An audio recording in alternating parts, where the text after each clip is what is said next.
Part 4 of the Astral Plane by C.W. Leadbeater. Inhabitants continued. 2. Non-human. Though it might have been thought fairly obvious even to the most casual glance that many of the terrestrial arrangements of nature which affect us most nearly have not been designed exclusively with a view to our comfort or even our ultimate advantage, it was yet probably unavoidable that the human race, at least in its childhood, should imagine that this world and everything it contains existed solely for its own use and benefit. Undoubtedly we ought by this time to have grown out of that infantile delusion, and realized our proper position and the duties that attach to it. That most of us have not yet done so is shown in a dozen ways in our daily life, notably by the atrocious cruelty habitually displayed towards the animal kingdom under the name of sport by many who probably consider themselves highly civilized people. Of course, the veriest tyro in the holy science of occultism knows that all life is sacred, and that without universal compassion there is no true progress. But it is only as he advances in his studies that he discovers how manifold evolution is, and how comparatively small a place humanity really fills in the economy of nature. It becomes clear to him that just as earth, air and water support myriads of forms of life, which, though invisible to the ordinary eye, are revealed to us by the microscope, so the higher planes connected with our earth have an equally dense population of whose existence we are ordinarily completely unconscious. As his knowledge increases, he becomes more and more certain that in one way or another the utmost use is being made of every possibility of evolution, and that wherever it seems to us that in nature force or opportunity is being wasted or neglected, it is not the scheme of the universe that is in fault, but our ignorance of its method and intention. For the purposes of our present consideration of the non-human inhabitants of the astral plane, it will be best to leave out of consideration those very early forms of the universal life which are evolving in a manner of which we can have little comprehension through the successive encasement of atoms, molecules and cells. For if we commence at the lowest of what are usually called the elemental kingdoms, we shall even then have to group together under this general heading an enormous number of inhabitants of the astral plane upon whom it will be possible to touch only very slightly, as anything like a detailed account of them would swell this manual to the dimensions of an encyclopedia. The most convenient method of arranging the non-human entities will perhaps be in 4 classes, it being understood that in this case the class is not, as previously, a comparatively small subdivision, but usually a great kingdom of nature at least as large and varied as, say, the animal or vegetable kingdom. Some of these rank considerably below humanity, some are our equals, and others again rise far above us in goodness and power. Some belong to our scheme of evolution, that is to say, they either have been or will be men like ourselves. Others are evolving on entirely distinct lines of their own. Before proceeding to consider them, it is necessary, in order to avoid the charge of incompleteness, to mention that in this branch of the subject 2 reservations have been made. First, no reference is made to the occasional appearances of very high adepts from other planets of the solar system, and of even more august visitors from a still greater distance, since such matters cannot fitly be described in an essay for general reading. And besides, it is practically inconceivable, though of course theoretically possible, that such glorified beings should ever need to manifest themselves on a plane so low as the astral. If for any reason they should wish to do so, the body appropriate to the plane would be temporarily created out of astral matter belonging to this planet, just as in the case of the Nirmanakaya. Secondly, quite outside of and entirely unconnected with the 4 classes into which we are dividing this section, there are 2 other great evolutions which at present share the use of this planet with humanity, but about them it is forbidden to give any particulars at this stage of the proceedings, as it is not apparently intended under ordinary circumstances either that they should be conscious of man's existence, or man of theirs.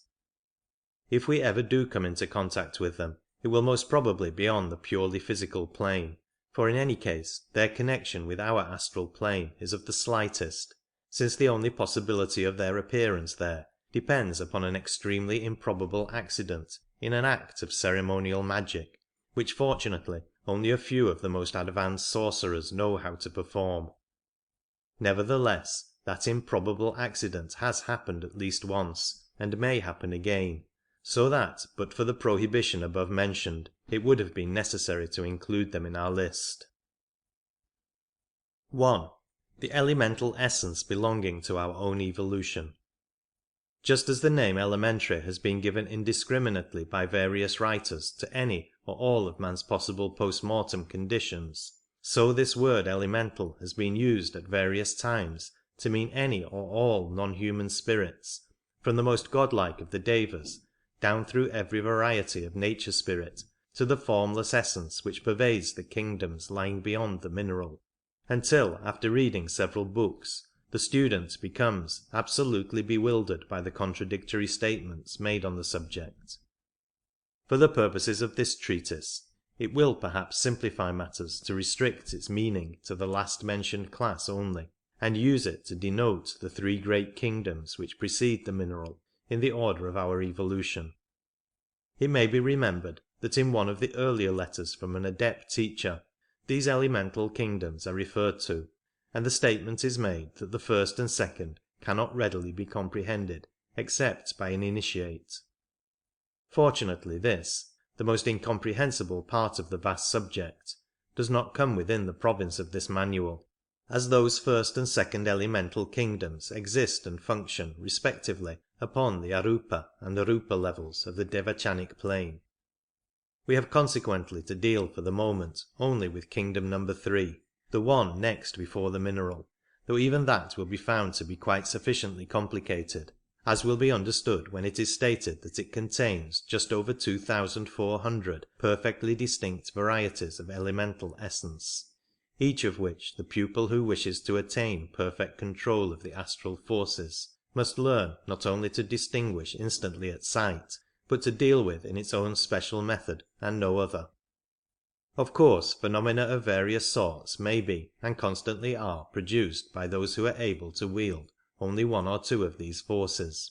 but the adept prefers to take the additional trouble requisite to understand all of them thoroughly, and uses in every case precisely the most appropriate force or combination of forces, so that his object may be attained with scientific accuracy and with the least possible expenditure of energy. To speak, as we so often do, of an elemental in connection with the group we are now considering is somewhat misleading, for strictly speaking there is no such thing.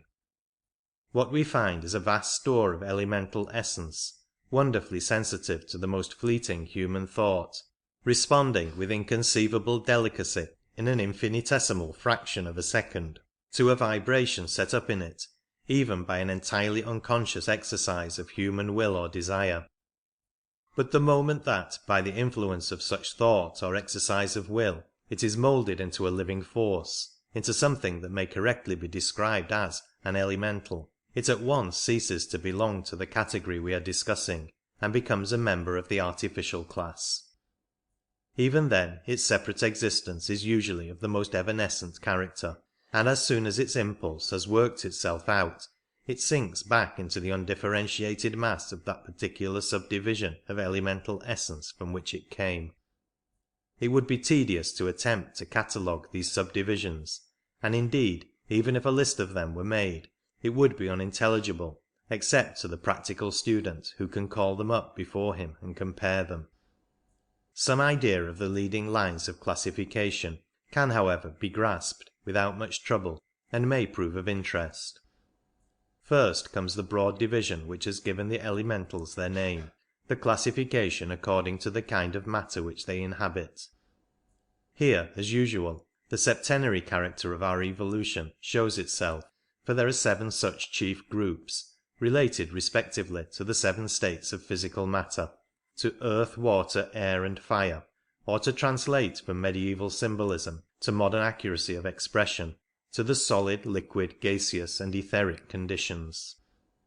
It has long been the custom to pity and despise the ignorance of the alchemists of the Middle Ages, because they gave the title of elements to substances which modern chemistry has discovered to be compounds.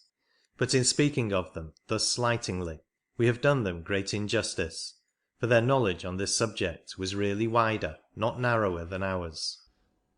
They may or may not have catalogued all the 60 or 70 substances which we now call elements, but they certainly did not apply that name to them,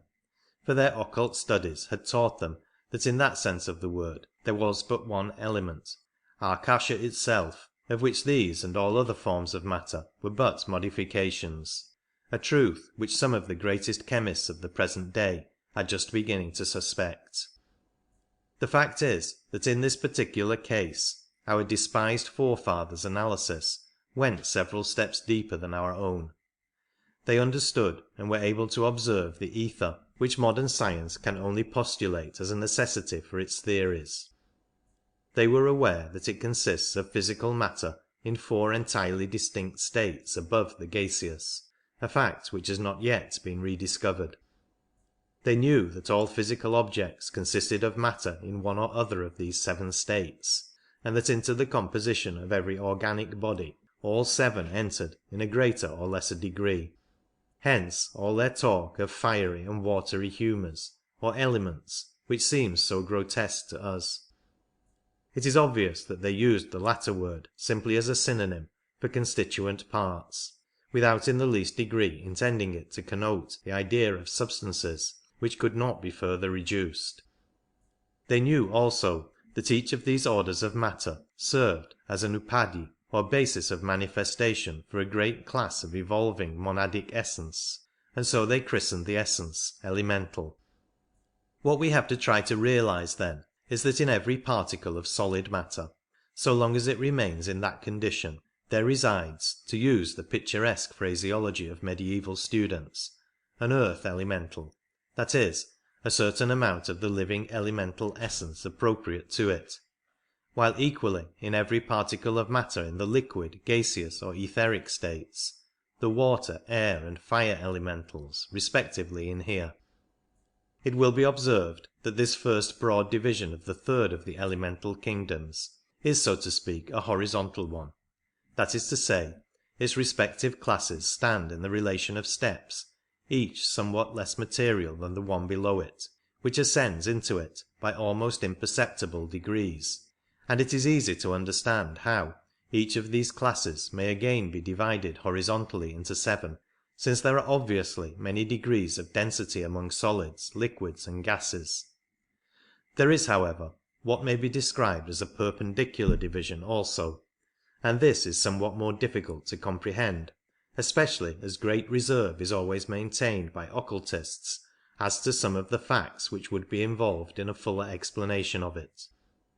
Perhaps the clearest way to put what is permissible to say on the subject will be to state that in each of the horizontal classes and subclasses will be found 7 perfectly distinct types of elemental, the difference between them being no longer a question of degree of materiality, but rather of character and affinities. Each of these types so reacts upon the others that, though it is impossible for them ever to interchange their essence, in each of them 7 subtypes will be found to exist, distinguished by the colouring given to their original peculiarity by the influence which sways them most readily. It will at once be seen that this perpendicular division and subdivision differs entirely in its character from the horizontal, in that it is far more permanent and fundamental. For while it is the evolution of the elemental kingdom to pass with almost infinite slowness through its various horizontal classes and subclasses in succession, and thus to belong to them all in turn, this is not so with regard to the types and subtypes, which remain unchangeable all the way through. A point which must never be lost sight of in endeavouring to understand this elemental evolution is that it is taking place on what is sometimes called the downward curve of the arc. That is to say, it is progressing towards the complete entanglement in matter which we witness in the mineral kingdom, instead of away from it, as is most other evolution of which we know anything, and this fact sometimes gives it a curiously inverted appearance in our eyes, until we thoroughly grasp its object. In spite of these manifold subdivisions, there are certain properties which are possessed in common by all varieties of this strange living essence, but even these are so entirely different from any with which we are familiar on the physical plane, that it is exceedingly difficult to explain them to those who cannot themselves see it in action. Let it be premised, then, that when any portion of this essence remains for a few moments entirely unaffected by any outside influence, a condition, by the way, which is hardly ever realized, it is absolutely without any definite form of its own, though even then its motion is rapid and ceaseless. But on the slightest disturbance, set up perhaps by some passing thought current, it flashes into a bewildering confusion of restless, ever-changing shapes, which form, rush about, and disappear with the rapidity of the bubbles on the surface of boiling water. These evanescent shapes, though generally those of living creatures of some sort, human or otherwise, no more express the existence of separate entities in the essence than do the equally changeful and multiform waves raised in a few moments on a previously smooth lake by a sudden squall. They seem to be mere reflections from the vast storehouse of the astral light, yet they have usually a certain appropriateness to the character of the thought stream which calls them into existence, though nearly always with some grotesque distortion, some terrifying or unpleasant aspect about them. A question naturally arises in the mind here as to what intelligence it is that is exerted in the selection of an appropriate shape or its distortion when selected. We are not dealing with the more powerful and longer lived artificial elemental created by a strong definite thought, but simply with the results produced by the stream of half-conscious involuntary thoughts which the majority of mankind allow to flow idly through their brains, so that the intelligence is obviously not derived from the mind of the thinker, and we certainly cannot credit the elemental essence itself, which belongs to a kingdom further from individualization even than the mineral, with any sort of awakening of the manasic quality. Yet it does possess a marvellous adaptability, which often seems to come very near it, and it is no doubt this property that caused elementals to be described in one of our early books as the semi-intelligent creatures of the astral light. We shall find further evidence of this power when we come to consider the case of the artificial class. When we read of a good or evil elemental, it must always be either an artificial entity or one of the many varieties of nature spirits that is meant, for the elemental kingdoms proper do not admit of any such conceptions as good and evil, though there is undoubtedly a sort of bias or tendency permeating nearly all their subdivisions, which operates to render them rather hostile than friendly towards man, as every neophyte knows, for in most cases his very first impression of the astral plane is of the presence all around him of vast hosts of protean spectres, who advance upon him in threatening guise, but always retire or dissipate harmlessly if boldly faced. It is to this curious tendency that the distorted or unpleasant aspect above mentioned must be referred, and medieval writers tell us that man has only himself to thank for its existence. In the golden age before this, Kali Yuga men were on the whole less selfish and more spiritual, and then the elementals were friendly, though now they are no longer so because of man's indifference to, and want of sympathy with, other living beings. From the wonderful delicacy with which the essence responds to the faintest action of our minds or desires, it seems clear that this elemental kingdom as a whole is very much what the collective thought of humanity makes it. Anyone who will think for a moment how far from elevating the action of that collective thought is likely to be at the present time, will see little reason to wonder that we reap as we have sown, and that this essence, which has no power of perception, but only blindly receives and reflects what is projected upon it, should usually exhibit unfriendly characteristics. There can be no doubt that in later races or rounds, when mankind as a whole has evolved to a much higher level, the elemental kingdoms will be influenced by the changed thought which continually impinges upon them, and we shall find them no longer hostile but docile and helpful, as we are told that the animal kingdom will also be. Whatever may have happened in the past, it is evident that we may look forward to a very passable golden age in the future, if we can arrive at a time when the majority of men will be noble and unselfish, and the forces of nature will co-operate willingly with them. The fact that we are so readily able to influence the elemental kingdoms at once shows us that we have a responsibility towards them for the manner in which we use that influence. Indeed, when we consider the conditions under which they exist, it is obvious that the effect produced upon them by the thoughts and desires of all intelligent creatures inhabiting the same world with them must have been calculated upon in the scheme of our system as a factor in their evolution. In spite of the consistent teaching of all the great religions, the mass of mankind is still utterly regardless of its responsibility on the thought plane. If a man can flatter himself that his words and deeds have been harmless to others, he believes that he has done all that can be required of him, quite oblivious of the fact that he may for years have been exercising a narrowing and debasing influence on the minds of those about him, and filling surrounding space with the unlovely creations of a sordid mind.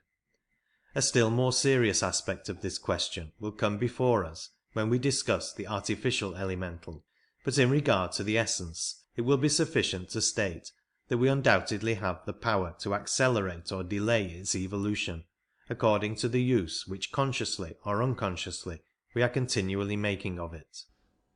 It would be hopeless within the limits of such a treatise as this to attempt to explain the different uses to which the forces inherent in the manifold varieties of this elemental essence can be put by one who has been trained in their management. The vast majority of magical ceremonies depend almost entirely upon its manipulation, either directly by the will of the magician, or by some more definite astral entity evoked by him for that purpose.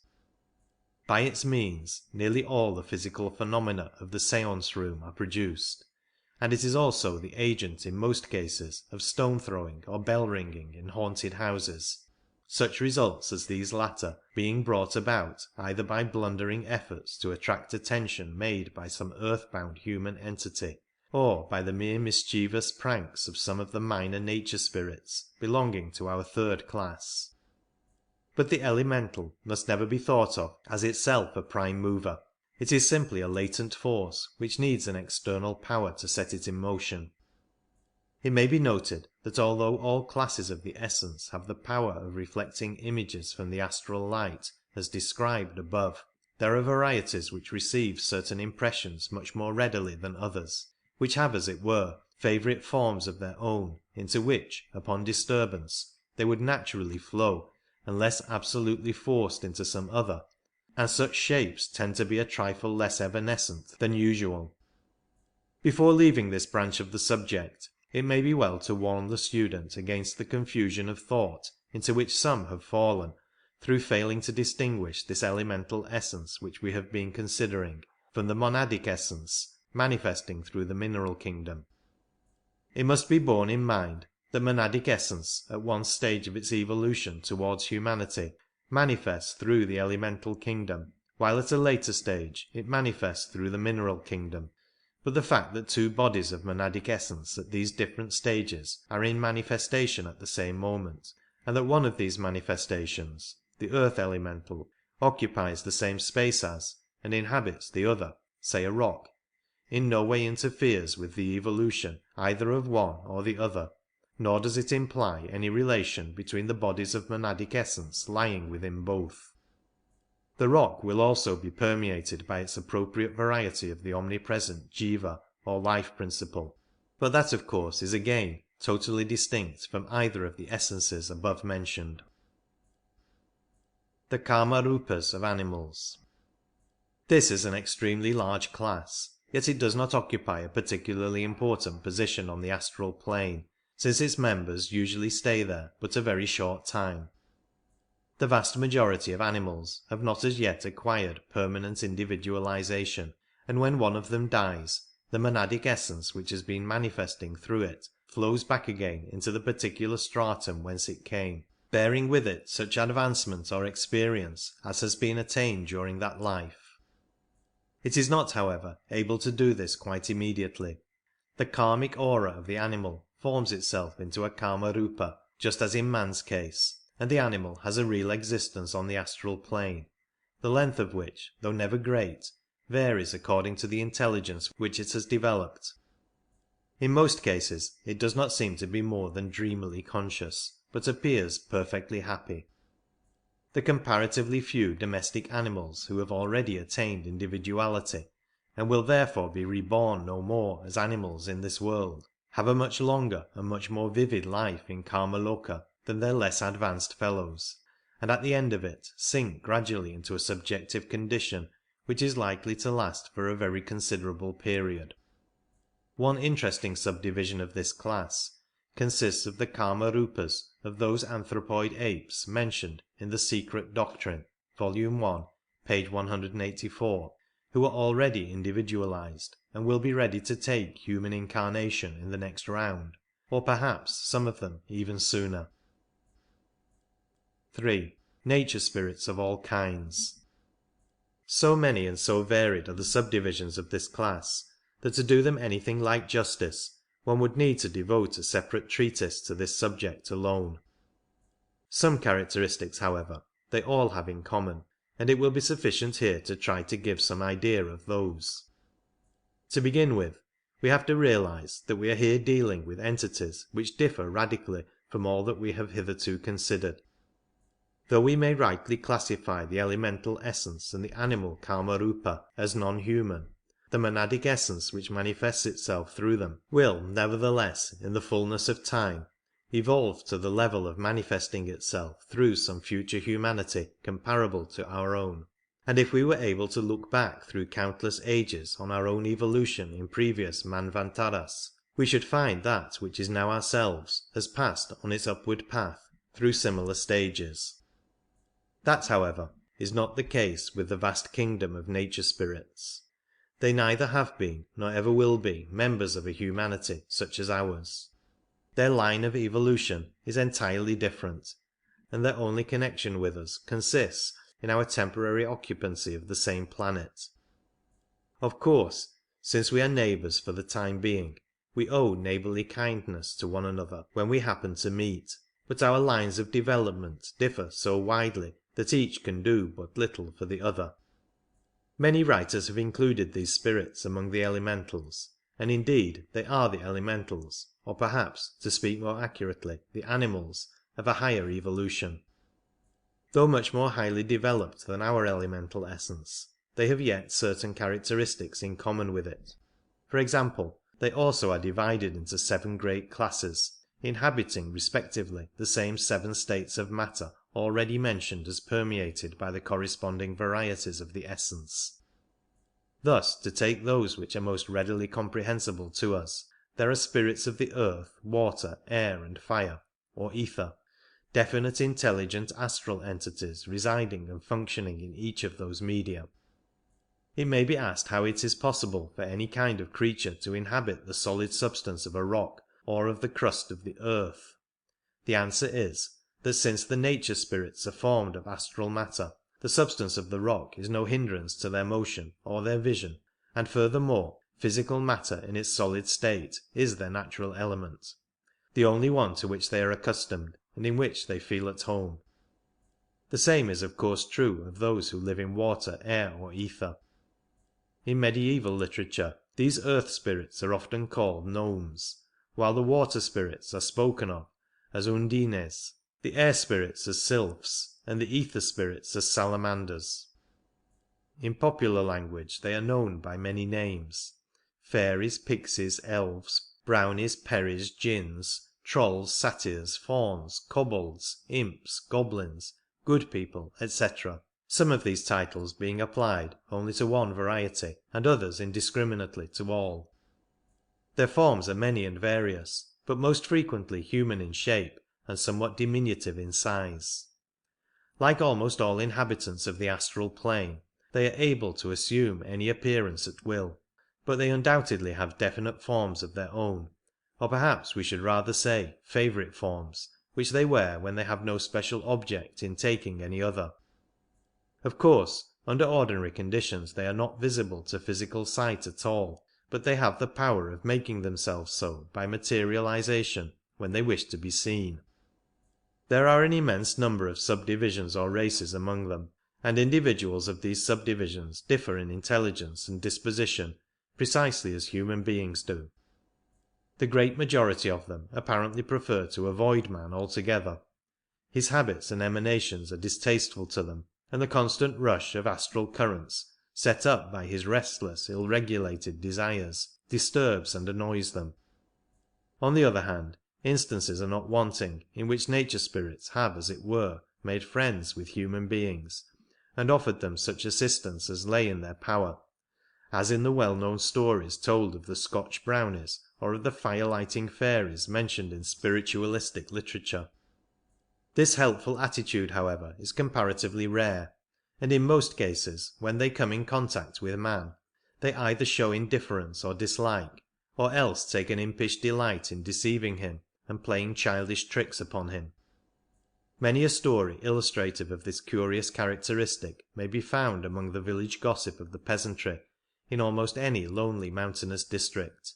and anyone who has been in the habit of attending seances for physical phenomena will recollect instances of practical joking and silly though usually good-natured horseplay, which always indicate the presence of some of the lower orders of the nature spirits. They are greatly assisted in their tricks by the wonderful power which they possess of casting a glamour over those who yield themselves to their influence, so that such victims for the time see and hear only what these fairies impress upon them, exactly as the mesmerized subject sees, hears, feels and believes whatever the magnetizer wishes. The nature spirits, however, have not the mesmerizer's power of dominating the human will, except in the case of quite unusually weak-minded people,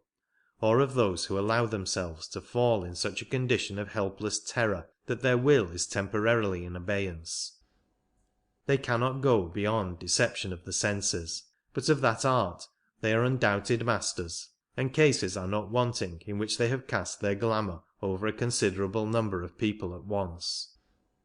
It is by invoking their aid in the exercise of this peculiar power that some of the most wonderful feats of the Indian jugglers are performed, the entire audience being in fact hallucinated and made to imagine that they see and hear a whole series of events which have not really taken place at all. We might almost look upon the nature spirits as a kind of astral humanity, but for the fact that none of them, not even the highest, possess a permanent reincarnating individuality.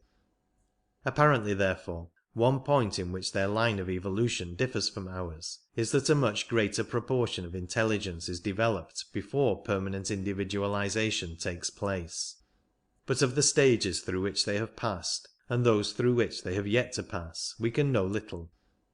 The life periods of the different subdivisions vary greatly, some being quite short, others much longer than our human lifetime. We stand so entirely outside such a life as theirs that it is impossible for us to understand much about its conditions, but it appears on the whole to be a simple, joyous, irresponsible kind of existence, much such as a party of happy children might lead among exceptionally favourable physical surroundings. Though tricky and mischievous, they are rarely malicious, unless provoked by some unwarrantable intrusion or annoyance. But as a body they also partake to some extent of the universal feeling of distrust for man, and they generally seem inclined to resent somewhat the first appearance of a neophyte on the astral plane, so that he usually makes their acquaintance under some unpleasant or terrifying form.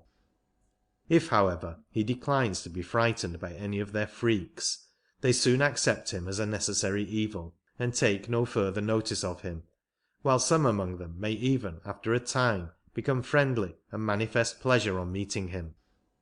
Some among the many subdivisions of this class are much less childlike and more dignified than those we have been describing, and it is from these sections that the entities who have sometimes been reverenced under the name of wood gods or local village gods have been drawn. Such entities would be quite sensible of the flattery involved in the reverence shown to them, would enjoy it, and would no doubt be quite ready to do any small service they could in return. The village god is also often an artificial entity, but that variety will be considered in its appropriate place. The adept knows how to make use of the services of the nature spirits when he requires them, but the ordinary magician can obtain their assistance only by processes either of invocation or evocation, that is, either by attracting their attention as a suppliant and making some kind of bargain with them, or by endeavouring to set in motion influences which would compel their obedience. Both methods are extremely undesirable, and the latter is also excessively dangerous, as the operator would arouse a determined hostility, which might prove fatal to him. Needless to say, no one studying occultism under a qualified master would ever be permitted to attempt anything of the kind at all.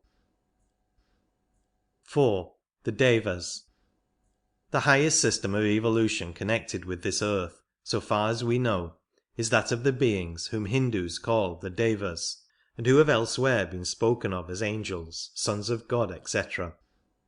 They may in fact be regarded as a kingdom lying next above humanity, in the same way as humanity in turn lies next above the animal kingdom, but with this important difference, that while for an animal there is no possibility of evolution through any kingdom but the human, man, when he attains a certain high level, finds various paths of advancement opening before him, of which this great Deva evolution is only one. In comparison with the sublime renunciation of the Nirmanakaya, the acceptance of this line of evolution is sometimes spoken of in the books as yielding to the temptation to become a god, but it must not be inferred from this expression that any shadow of blame attaches to the man who makes this choice. The path he selects is not the shortest, but it is nevertheless a very noble one, and if his developed intuition impels him towards it, it is probably the one best suited for his capacities. We must never forget that in spiritual as in physical climbing, it is not everyone who can bear the strain of the steeper path. There may be many for whom what seems the slower way is the only one possible, and we should indeed be unworthy followers of the great teachers if we allowed our ignorance to betray us into the slightest thought of despisal towards those whose choice differs from our own. However confident that ignorance of the difficulties of the future may allow us to feel now, it is impossible for us to tell at this stage what we shall find ourselves able to do when, after many lives of patient striving, we have earned the right to choose our own future, and indeed even those who yield to the temptation to become gods have a sufficiently glorious career before them, as will presently be seen. To avoid possible misunderstanding, it may be mentioned, par parenthèse, that there is another and entirely evil sense sometimes attached in the books to this phrase of becoming a god, but in that form it certainly could never be any kind of temptation to the developed man, and in any case it is altogether foreign to our present subject. In Oriental literature, this word Deva is frequently used vaguely to mean almost any kind of non-human entity, so that it would often include Dhyan Chauhans on the one hand, and nature spirits and artificial elementals on the other. Here, however, its use will be restricted to the magnificent evolution which we are now considering. Though connected with this earth, the Devas are by no means confined to it, for the whole of our present chain of 7 worlds is as one world to them, their evolution being through a grand system of 7 chains. Their hosts have hitherto been recruited chiefly from other humanities in the solar system, some lower and some higher than ours, since but a very small portion of our own has as yet reached the level at which for us it is possible to join them.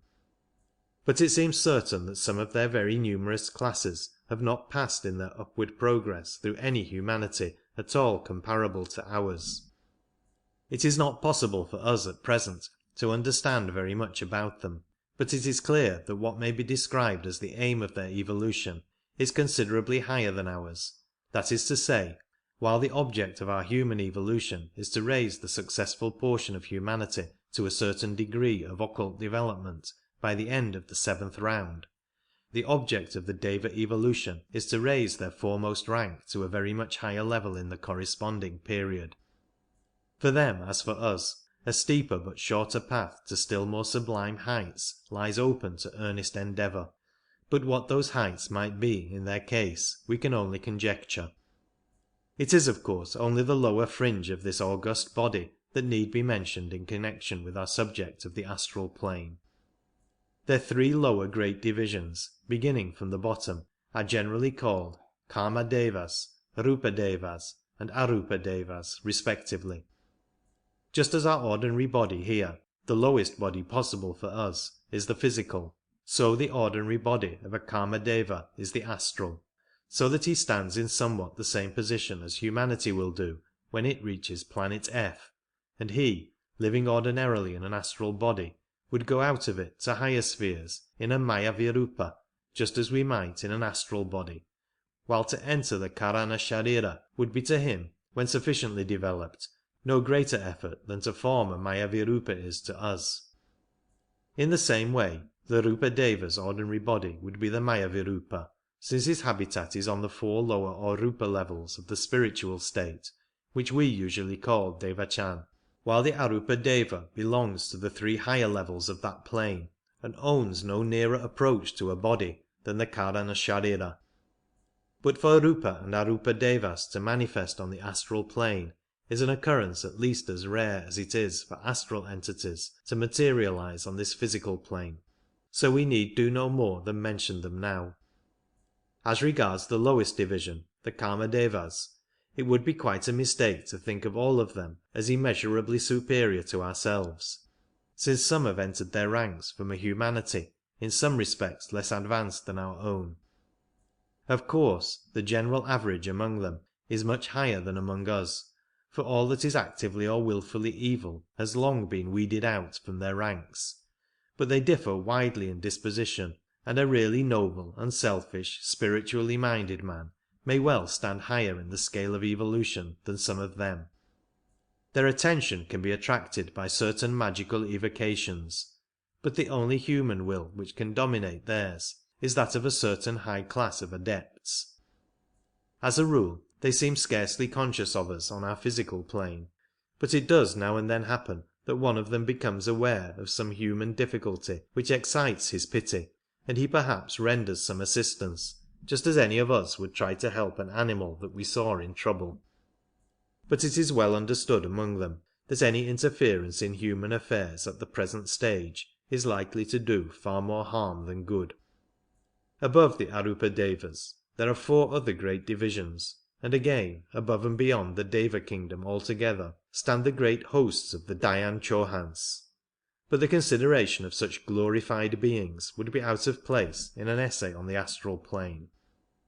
Though we cannot claim them as belonging exactly to any of our classes, this is perhaps the best place in which to mention those wonderful and important beings, the four Devarajas.